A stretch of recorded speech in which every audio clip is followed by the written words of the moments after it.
Immigration کے minister mic tape کو فارغ کر دیا گیا ہے۔ مائک ٹیپ وہ منسٹر تھا جس نے کہا تھا کہ کیئر ورکرز کو ایگزمپٹ کرنا چاہیے نئی پالیسیز کے، کہ ان کی جگہ پر جو وائٹ یہ اس دھڑے میں شمار ہوتی ہیں جو امیگریشن کے سخت قوانین کی حامی ہے۔ میری سمجھ میں یہ پورا جو کھچڑی ہے یہ ابھی تک نہیں آ رہی۔ السلام علیکم ناظرین، آج کی سب سے اہم اور تازہ خبر یہ ہے کہ امیگریشن کے منسٹر مائک ٹیپ کو اپنے عہدے سے ہٹا دیا گیا ہے، فارغ کر دیا گیا ہے۔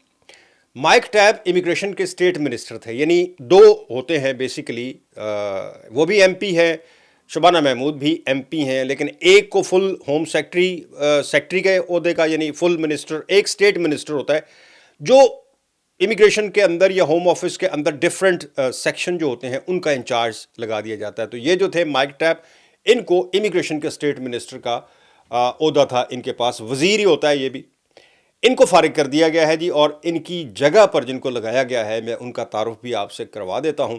بٹ میری سمجھ میں یہ پورا جو کھچڑی ہے یہ ابھی تک نہیں آ رہی، کبھی کوئی چیز سامنے آ رہی ہے، کبھی کوئی چیز سامنے آ رہی ہے، ایک عجیب سی کنفیوژن بنائی ہوئی ہے جس کا نہ کوئی سمجھ آ رہی ہے کسی کو، کبھی کچھ کہتے ہیں، کبھی کچھ کہتے ہیں، کبھی کہتے ہیں جی کس کو ایگزمپٹ کر دیں کس کو نہ کریں۔ لیکن مائک ٹیپ کا آپ کو میں تھوڑا سا تعارف کروا دوں۔ مائک ٹیپ وہ منسٹر تھا جس نے کہا تھا کہ کیئر ورکرز کو ایگزمپٹ کرنا چاہیے نئی پالیسیز کے اندر، اور اس معاملے کے اوپر ان کا کالم چھپا تھا ایک اخبار میں، جس کے بعد شبانہ محمود جو ہے وہ شدید غصے میں آ گئی تھی، اور انہوں نے اس حد تک پچھلے پرائم منسٹر کیئر سٹارمر کو کہا تھا کہ جی اس وزیر کو مجھے نہیں چاہیے، اس کا یہاں رہنا مجھے بالکل قبول نہیں ہے منسٹری میں، اس کو فارغ کر دیں۔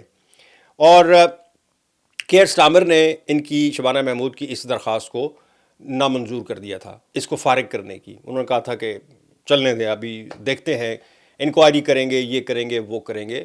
اور ہوا کیا تھا کہ بیسیکلی شبانہ محمود نے یہ کہا تھا جی کہ ہم جو چیزیں اندر ڈسکس کرتے ہیں ان کو باہر پبلک میں نہیں، یعنی کسی اخبار میں یا میڈیا میں نہیں لانی چاہیے تھی، یہ اندر کی سیکرٹ فائلز تھی جو انہوں نے باہر آ کر اپنے کالم میں بتا دی تھی۔ تو وہ اچھی بات کہ یہ ایگزمپٹ کرنے کا انہوں نے ایک فارمولا پیش کیا تھا ان پالیسیز کے اندر جو ہوم آفس کے اندر بن رہی تھی، لیکن بیچارہ زیر عتاب آ گیا۔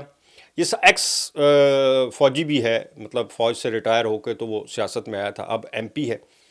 آج اس کو نئے وزیر اعظم اینڈی برنم نے عہدے سے ہٹا کے فارغ کر کے سائڈ پہ کر دیا ہے۔ انہوں نے اپنے جاتے ہوئے پیغام میں بھی بڑی نا امیدی ظاہر کی ہے، لیکن ظاہر اب کیا ہو سکتا ہے، جب پوری کابینہ ہی بدل گئی تو یہ بھی بدلنا تھا۔ لیکن پچھلے دور میں انہوں نے بڑی کوشش کی پر ان کو نہیں بدلا گیا۔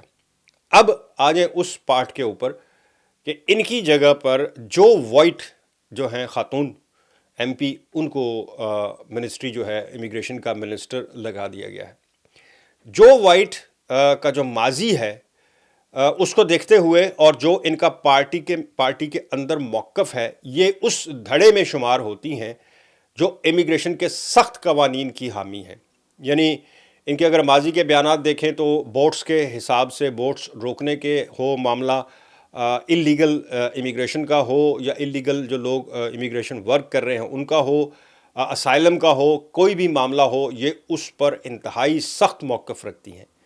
آئی ڈی کارڈ کا معاملہ کہ جی آئی ڈی کارڈ ہونا چاہیے لوگوں کے پاس تاکہ لیگل اور اللیگل کی پہچان ہو سکے، یہ بھی اس کی بھی یہ حامی تھیں۔ سو ان کا تاثر یہ ہے، ریڈ وال جو ہوتی ہے نا، سرخ دیوار، یہ اس میں شامل ہوتی ہیں کہ سخت موقف رکھتی ہیں، اور شبانہ محمود تو آپ کو آلریڈی پتہ ہے کہ وہ بڑا سخت موقف رکھتی ہیں۔ سو ان دونوں کا جو پہلے ایک پازیٹیو تھا ایک نیگیٹو تھا، یا مطلب کہہ لیں کہ ایک نرم رویہ رکھتا تھا مائک ٹیپ، ایک سخت شبانہ محمود کا، اب دونوں ہی سخت ہو گئے ہیں۔ جو میں نے شروع میں آپ کو ایک بات کہی تھی کہ سمجھ سے باہر ہے کہ یہ آخر کرنا کیا چاہتے ہیں۔ کبھی اطلاع آ جاتی ہے کہ جی پرانے لوگوں پر یہ قانون نہیں لاگو ہوگا، نئے پر ہوگا، اگلے دن ایک اخبار خبر چھاپ دیتا ہے جی کہ 1.6 ملین لوگوں کو اس سے ایگزمپٹ کر دیا جائے گا، جو کہ تقریباً اس میں سارے ہی پھر آ جاتے ہیں، پھر سارے ایگزمپٹ ہو جاتے ہیں۔ پھر اچانک پرائم منسٹر بدل جاتا ہے، پرائم منسٹر نیا آ جاتا ہے، وہ نیا پرائم منسٹر پوری اکھاڑ پچھاڑ کر دیتا ہے، اور اس پرائم منسٹر کے بارے میں یہ کہا جاتا ہے کہ جی یہ پرانے لوگ جو پہلے سے آئے ہوئے کیئر ورکرز ہیں ان کے حق میں بولنے والا ہے. پھر اس کی کابینہ کے جو رکن ہیں، اینجلا رینر ہو گئی، لوسی پاول ہو گئی، یہ بھی وہ لوگ ہیں جو کیئر ورکرز، اسکلڈ ورکرز کے حق میں بولنے والے لوگ ہیں. اینجلا تو بہت کھل کے بولتی ہیں، یعنی ان کے تو باقاعدہ انہوں نے بلاگ بنایا کہ یہ پالیسیاں نہ نافذ کرو، انجسٹس ہے پرانے لوگوں. خیر، ایک طرف جب ان کی کابینہ کی طرف دیکھا تو پتہ چلا کہ یہ ان لوگوں کو سامنے لے کے آئے ہیں جو ذرا نرم رویہ رکھتے ہیں لوگوں کے بارے میں. لیکن اگر آپ یہ دیکھیں کہ انہوں نے امیگریشن اور ہوم سیکٹری یعنی ہوم آفس کے لیے، داخلہ کے لیے نہیں چہرے بدلے. اوپر بھی انہوں نے نہیں بدلا شبانہ محمود کو، نیچے جس کا نرم رویہ تھا اس کو بدل دیا، اور جو سخت رویے والی خاتون تھی اس کو لا کے بٹھا دیا.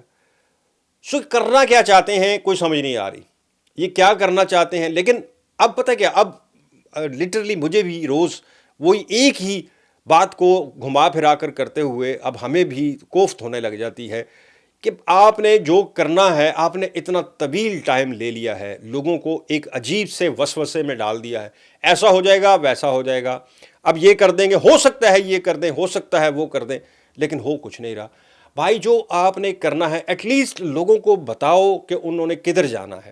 انہوں نے فیصلہ کرنا ہے کہ کیا وہ اس ملک میں رکنے والے ہیں یا نہیں رکنے والے ہیں. اگر وہ نہیں رکنا چاہتے تو وہ اپنے ملکوں میں واپس جا کر وہاں اپنا کاروبار، اپنا جاب یا کوئی بھی چیز جو ہے وہ دوبارہ شروع کا. اب وہ بیچ میں پھنسے ہوئے ہیں کہ جی آج یہ ہو گیا، کل یہ ہو گیا، صبح یہ ہو گیا، شام یہ ہو گیا، آخر میں پتہ چلے کہ ہوا کچھ بھی نہیں، اور لوگوں کو ایک عجیب سی جو ہے کیفیت میں مبتلا کیا ہوا ہے.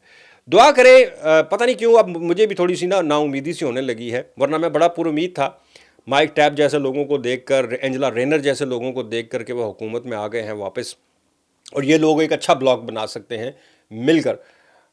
بٹ مجھے لگتا نہیں ہے کہ کوئی بہتری کی امید جو ہے وہ جاگنے والی ہے. میں یہ نہیں کہہ رہا کہ کوئی فیصلہ خلاف آنے والا ہے، یہ مت سمجھیے گا. میں یہ کہہ رہا ہوں کہ یہ پتہ نہیں معاملہ کتنا طویل ہونے والا ہے، کب جا کر فیصلہ ہونا ہے، یہ مطلب کو نظر نہیں آ رہا کہ بہت جلدی کوئی فیصلہ ہو جائے. ٹائم لگے گا، کافی ٹائم لگے گا، اور میرا خیال ہے اس وقت تک بہت سارے لوگ ویسے ہی اہل ہو جائیں گے. ILR چونکہ رول تو ابھی 5 سال والا ہی چل رہا ہے، وہ تو چینج نہیں ہوا. سو اپنا بہت خیال رکھیں جی، دعاؤں میں یاد رکھیں. مجھے دیں اجازت، اللہ حافظ.